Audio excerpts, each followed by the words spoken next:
నల్గొండ జిల్లా Narketpally MRO office ముందు BC విద్యార్థి సంఘం ఆధ్వర్యంలో విద్యార్థులు ధర్నా చేశారు.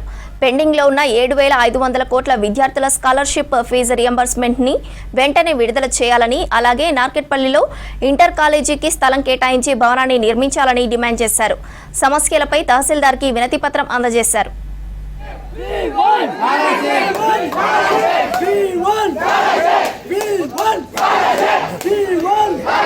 సుమారు ఒక 8-9 మంది మరి విద్యార్థులకు రావాల్సినటువంటి మరి ఫీజు బకాయిలు 7,500 కోట్లు వెంటనే విడుదల చేయాలని చెప్పి మరి వేలాది మంది విద్యార్థులతో నార్కెట్పల్లి మరి ఎంఆర్ఓ ఆఫీస్ భవనం ముట్టడించి తాళం వేయడం జరిగింది.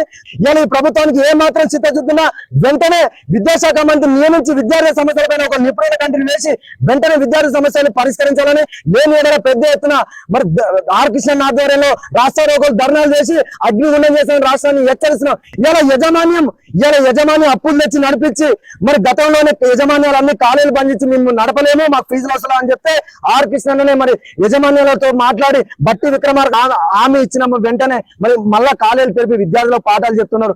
ఇవాళ ఇట్లా ఇంతవరకు మరి ఈ ప్రభుత్వం వచ్చి 18 నెలలు అయితే ఇంతవరకు స్కాలర్షిప్ ఇలా యజమాన్యాలు బంద్ చేసే కాలం ఈ ప్రభుత్వం ఇయ్యని కాలం. ఈ పిల్లలేమో మరి చదువుకునేటువంటి దీనమైన స్థితిలో ఈ ప్రభుత్వానికి మేము విన్నపించుకుంది ఒకటే, మీరు అన్ని పక్కన పెట్టి విద్యకు ఆరోగ్యానికి వెంటనే సంక్షేమ నిధులు కేటాయించాలి. 3 లక్షల కోట్ల బడ్జెట్ లో మొన్న మీరు కేటాయించినటువంటి 23,000 కోట్ల బడ్జెట్ లో కేవలం జీతాలు ఇస్తానికే 21,500 కోట్లు పోతే మిగతా 1,500 కోట్ల ఏమవుతుందని చెప్పి ఈ ప్రభుత్వాన్ని మేము అడుగుతున్నాం.